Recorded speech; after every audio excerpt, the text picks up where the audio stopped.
Hello, everything fine? Sounds okay. My name is Bill Trush, and I'm an adjunct professor at Humboldt State University and co-director of our River Institute. And whenever I get involved in projects, I always go to my favorite mentors. And one of my favorite ones has always been Leonardo da Vinci. And so in trying to think about how to divert stream flow out of unregulated streams, particularly with the cannabis issues that have recently come to the front, simplicity is the ultimate sophistication. God, I love that. Okay? But it's not the only one. The only mentor. And the other one is Otto Leopold. His son was my professor at Berkeley, so I have a little connection to him. An ecosystem's health is its capacity for self-renewal. I've never found a better definition for ecosystem health, ever. And so everything I do now, I think about the capacity for self-renewal. And so, let's take Da Vinci and Leopold's challenge. Developing a top-down regional divergence strategy applicable to unregulated California streams must be simple yet sophisticated, oh yeah, and must be self-renewing. Those are the minimum criteria for developing it. And so I'd like to, we won't solve that, I won't get through all that today, because it's a lot longer than 15 minutes. But I'd like to get you to think about this.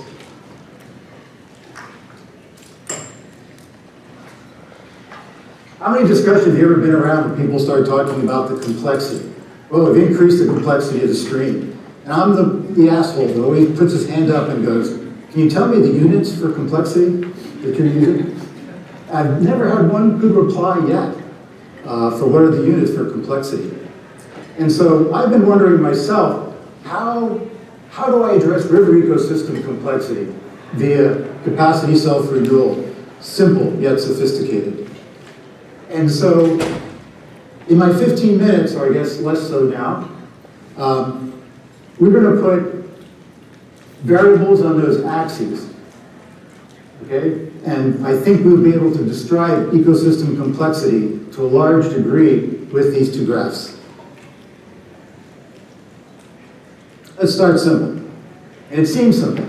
If you grab a bunch of people and you all toss them a stady rod and say, hey, let's go out and measure a stream, it'd be a mess if you didn't say anything, right?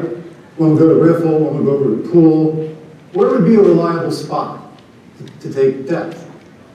Most obvious would be the greatest depth of the pool. Everyone could go to the greatest spot. Well, if you're out there trading water in the pool, you know how hard that is to find that exact spot. But what's the next best spot? And I could argue the best spot. The one that you could describe to 10 people or 100 people, and they could go out and get a pretty decent proximity to that spot and measure it.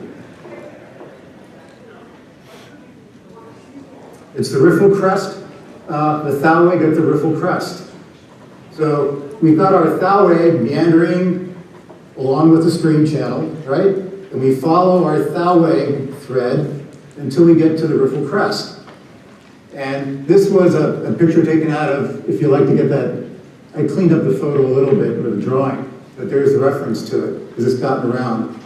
The Riffle Crest Thalweg, we can define it by having nothing to do with water. Riffle Crest Thalweg is the highest bed elevation, period. Okay? So when you come out of the pool, hit the ramp, goes back to the Riffle Crest. Finding that elevation is your Riffle Crest Thalweg. Sometimes you get a deep spot along the edge, a little scour hole. Follow the Thalweg pattern, and the highest bed elevation along that thread is the Riffle Crest. Been around a long time. This is straight out of the old PHAB sim manuals in the 1970s. Where we've got our pool, we've got our top of our Riffle Crest, and going on down.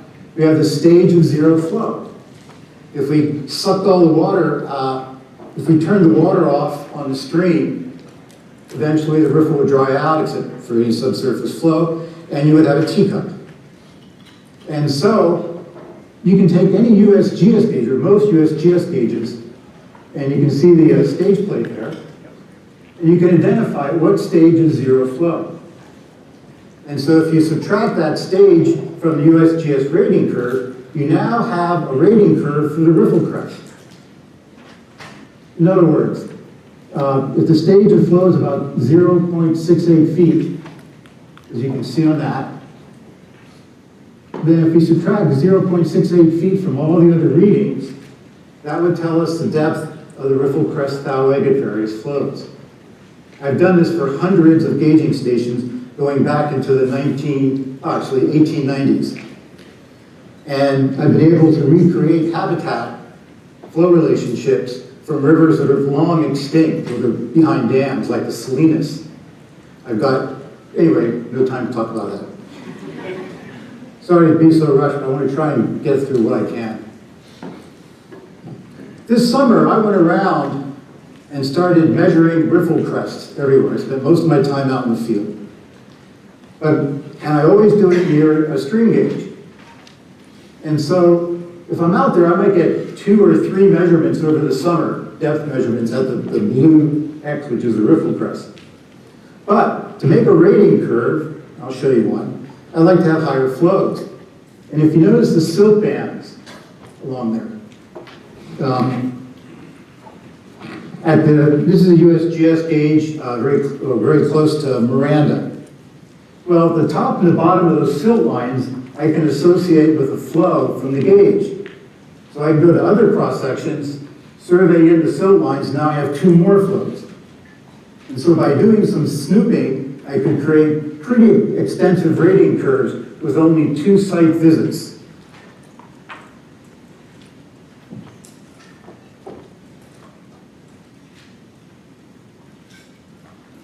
And there it is, power function curve in all its glory.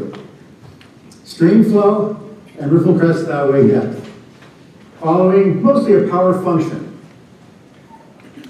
ending at what we call the active channel, which is just the onset of channel control, which we can't get into, but it's just the onset of channel control, the beginning of it, is what terminates our curve. And this is the big performer right here. So Q, stream flow, equals riffle crest Thalweg to this exponent. I call this exponent the power function exponent. You'll see what role this has for diversions and understanding streams. Here's an example of 11 or 12 or 10 locations I call hydraulic units of riffle in a pool. And the numbers on the far side are those power function exponents. Look for a basic weir. The basic weir, rectangular weir, its coefficient exponent is 1.5. Triangular is 2.5. Look at the values. Riffle's function is weirs. And they aren't always simple. You can have V-notch weir at lower flow and then it turned into a rectangular one. And so you'll get values as high as 5.0 to 5.5 for the power function exponent. And again, just hang on to that idea.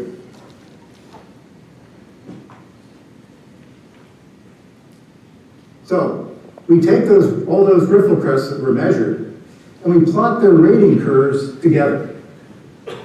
What you're looking at is that the riffle crest rating curve, unique hydraulic signature.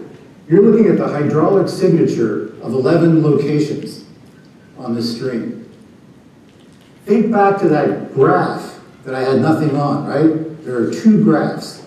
It's a really big, heavy hint as to what should be on one of those graphs. I look at that and I go, I just like it. I like the symmetry of it. Notice the one that kind of scoots out. That was from a recent rockfall, and so they respond to local changes.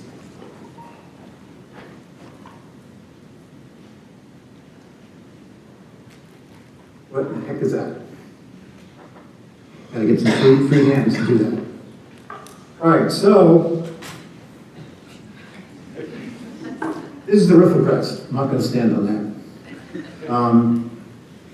Here's the pool. The flow's coming this way. Here's the riffle, right? At low flow, the riffle's steep and the pool's basically flat. It's under one form of control we call section control. And let's go down here. So here's the water, right at my cap. Okay, so it's flat and steep. As the water starts to rise, flow increases.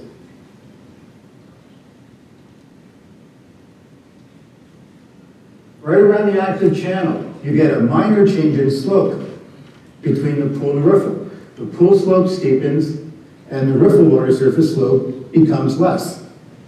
That has everything to do with macrobenthic convertebrates. Everything. Those hydraulic controls. So examining the hydraulic controls can let you get at thinking about the flows that would help sustain capacity for self-renewal, the benthic invertebrates. But not just them. The ammonid larvae, filly-legged frogs, dragonflies, whole sets of stoneflies, red alder, sandbar alder. I've looked at all of these in detail for the entire summer, connecting these back to hydraulic controls.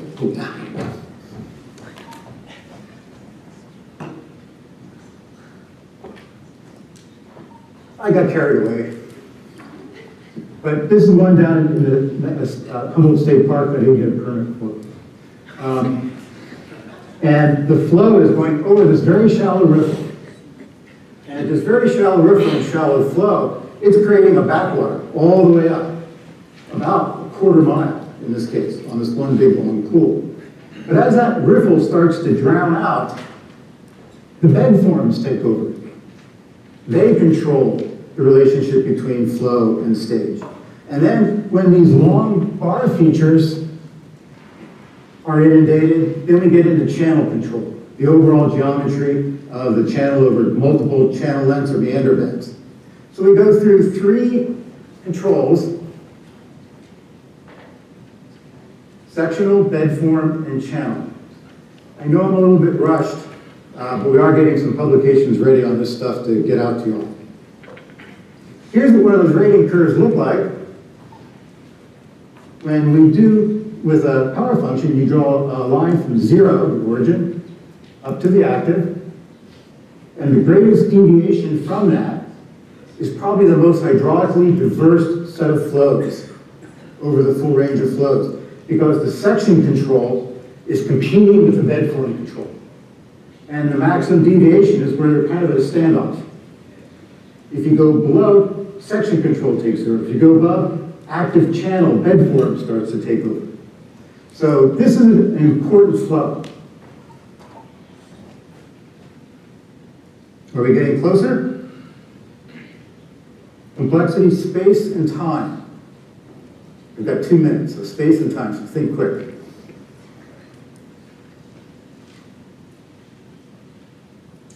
Annual hydrographs, and I put water here. These are not duration curves. These are real annual hydrographs. That provides time. The distribution of flow over of Q is time. The hydraulics is the Riffle Crest family. When you combine the two, you really start to get at how this ecosystem starts to work and quantify what variability means. What's different about this graph?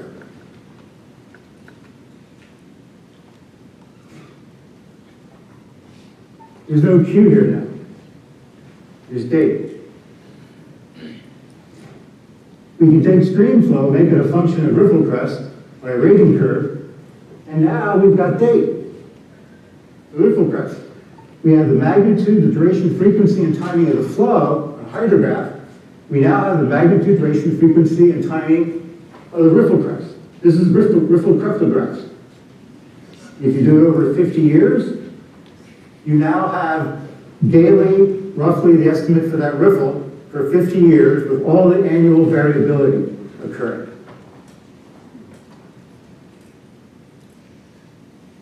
You can use this as simple depth By the way, 0.8 feet, if you took two 12-ounce beer cans and stacked them together, they're exactly 0.8 feet.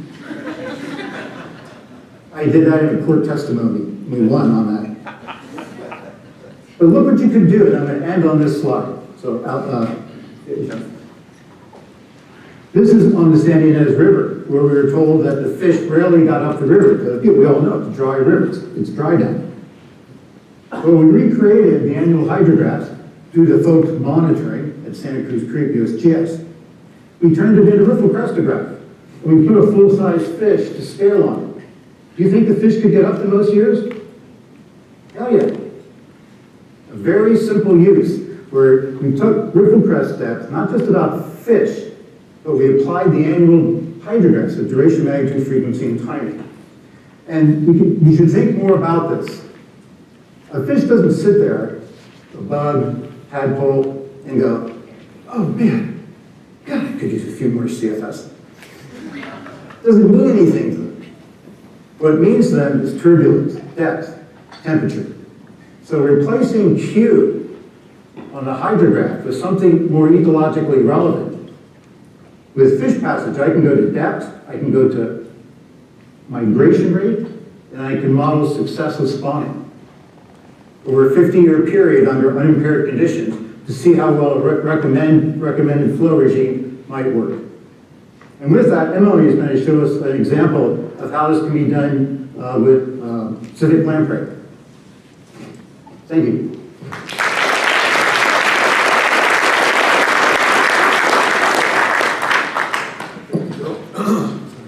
So I think moving forward, we can save questions till lunch. But I'd like to introduce quantifying ecological risk in the South.